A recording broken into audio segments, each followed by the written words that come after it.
ಅನ್ನುವಂಥ ಕಾರಣಕ್ಕೆ ಸುಲಭವಾದಂಥ ಉಪಾಯವನ್ನು ಜ್ಞಾನಿಗಳು ಜಗತ್ತಿನ ಭಕ್ತ ಕೋಟಿಗೆ ಉಪದೇಶ ಮಾಡಿದರು. ಹಲವು ಮಾತೇನು ನೀನು ಒಲಿದು ಪಾದವನಿಟ್ಟ ನೆಲವೇ ಸುಕ್ಷೇತ್ರ. ಗುರು ಬಂದು ಪಾದ ಇಟ್ಟರೆ ನೆಲ ಪವಿತ್ರ ಆಗ್ತಾ ಇದೆ, ಮುಟ್ಟಿದ್ರೆ ತನು ಪವಿತ್ರ ಆಗ್ತಾ ಇದೆ. ನೀವು ಮಕ್ಕಳನ್ನ ಮಠಕ್ಕೆ ಕರ್ಕೊಂಬರ್ತೀರಿ, ಮಕ್ಕಳನ್ನ ಗುಡಿಗೆ ಕರ್ಕೊಂಬರ್ತೀರಿ, ದೇವಿ ಅಂಗಾರ ಮಕ್ಕಳ ಹಣಿಗೆ ಹಚ್ತಾರೆ, ಮೈತುಂಬ ಒರೆಸ್ತಾರೆ. ಗುರುಗಳ ಹತ್ತಿರ ಕರ್ಕೊಂಡು ಬಂದು ತಲೆ ಮೇಲೆ ಹಸ್ತ ಹಿಡಿಸಿ ಪಾದಕ್ಕೆ ನಮಸ್ಕಾರ ಮಾಡಿಸಿ ಆಶೀರ್ವಾದ ಮಾಡಿಸ್ತೀರಿ. ಯಾಕೆ ಮಾಡಿಸ್ತೀರಪ್ಪ ಅಂದ್ರೆ ನಾವು ಪವಿತ್ರ ಆಗಬೇಕು ಅನ್ನುವಂಥ ದೃಷ್ಟಿಯಿಂದ. ಕೆರೆ ತುಂಬ ನೀರದಾವು, ಕೆರೆ ತುಂಬ ನೀರದಾವ, ನೀರೆಲ್ಲ ಪವಿತ್ರ ಅಲ್ಲ. ಗುರುವಿನ ಪಾದ ಮುಟ್ಟಿರುವಂಥ ನೀರ ಪಾದೋದಕ ಆಗ್ತಾ ಇದೆ, ತೀರ್ಥ ಆಗ್ತಾ ಇದೆ, ಪವಿತ್ರವಾದದ್ದಾಗ್ತಾ ಇದೆ. ಗುಡಿಯಲ್ಲಿ ದೇವಿ ಗುಡಿಗೆ ಹೋಗ್ತಾರೆ, ಹಣ್ಣುಕಾಯಿ ತೊಗೊಂಬಂದಿರ್ತಾರೆ, ಹಣ್ಣು ಎಡಿ ಮಾಡ್ತಾರೆ, ಕಾಯಿ ಹೊಡಿತಾರೆ. ಆ ಪೂಜಾರಿ ಮಂಗಳಾರತಿ ಮಾಡಿ ಒಂದು ವಾಟಕದಾಗ ಒಂದು ಚಮಚೆ ಇಟ್ಟಿರ್ತಾನೆ. ಆ ಚಮಚೆ ಸಹಿತ ವಾಟಕದಾಗ ನೀರು ಹಾಕಿರ್ತಾನೆ.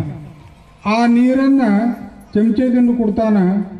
ಆ ಒಂದು ಸಣ್ಣ ಚಮಚೆ ನೀರನ್ನು ಕುಡಿದು ನಾನು ಪವಿತ್ರ ಆದೆ, ನಾನು ಶುದ್ಧ ಆದೆ, ನನ್ನ ಪಾಪ ಕರ್ಮಗಳು ನಾಶ ಆದವು ಅನ್ನುವಂಥ ಭಾವನೆ ತಾಳ್ತೀರಿ.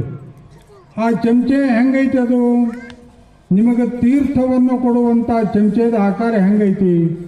ಒಂದು ಕಡೆಗೆ ಸಣ್ಣ ಬಾಟ್ಲಿದೆ, ಇನ್ನೊಂದು ಕಡೆಗೆ ನೀವು ಹಿಡಿದಿರುವಂಥ ಭಾಗದಲ್ಲಿ ನಾಗರ ಹೆಡೆ ಇದೆ. ಒಂದು ತುದಿಯಲ್ಲಿ ಸಣ್ಣ ಬಾಟ್ಲಿದೆ, ಇನ್ನೊಂದು ತುದಿಯಲ್ಲಿ ನಾಗರ ಹೆಡಿ ಇದೆ. ನಾಗರ ಹೆಡಿಯನ್ನು ಹಿಡಿದು ನಿಮಗೆ ತೀರ್ಥವನ್ನು ಪಾದೋದಕವನ್ನು ಅವ ಕೊಡುವಂಥ ಕಾರ್ಯವನ್ನು ಪೂಜಾರಿ ಅರ್ಚಕ ಮಾಡ್ತಾನೆ. ವಿಷವನ್ನು ಬಿಡಬೇಡ, ಅಮೃತವನ್ನು ಕೊಡುವುದನ್ನು ಮರಿಬೇಡ ಅಂತ ಅದರ ಸಂದೇಶ. ವಿಷವನ್ನು ಬಿಡಬೇಡ, ಜಗತ್ತಿಗೆ ವಿಷವನ್ನು ಬಿಡಬೇಡ, ಅಮೃತವನ್ನು ಕೊಡುವಂಥ ಒಳ್ಳೆಯದನ್ನು ಮಾಡುವಂಥ ಕಾರ್ಯವನ್ನು ಮಾಡುವಂತೇಳಿ ಆ ಚಮಚೆ ಜಗತ್ತಿಗೆ ಸಂದೇಶ ಹೇಳ್ತಾ ಇದೆ. ಆದರೆ ಯಾರಿಗೂ ಗೊತ್ತಾಗಿರೋದಿಲ್ಲ. ನಾಗರ ಹೆಡಿ ಹಿಡಿದಾನ ವಿಷ ಅದು ಗಟ್ಟಿಯಾಗಿರಲಿ, ವಿಷ ಮತ್ತೊಬ್ಬರಿಗೆ ತಟ್ಟಬಾರದು, ಮತ್ತೊಬ್ಬರಿಗೆ ಮುಟ್ಟಬಾರದು, ಮತ್ತೊಬ್ಬರಿಗೆ ತೊಂದರೆ ಆಗಬಾರ್ದು ಅನ್ನುವಂಥ ದೃಷ್ಟಿಯಿಂದ ಆ ನಾಗರ ಹೆಡೆ ರೂಪದಲ್ಲಿ ವಿಷವನ್ನು ಬಿಡಬೇಡ ಸಂದೇಶ ಕೊಡುವ ಸಲುವಾಗಿ ಗಟ್ಟಿಯಾಗಿ ಹಿಡಿದು ತೀರ್ಥವನ್ನು ಕೊಡ್ತಾನೆ.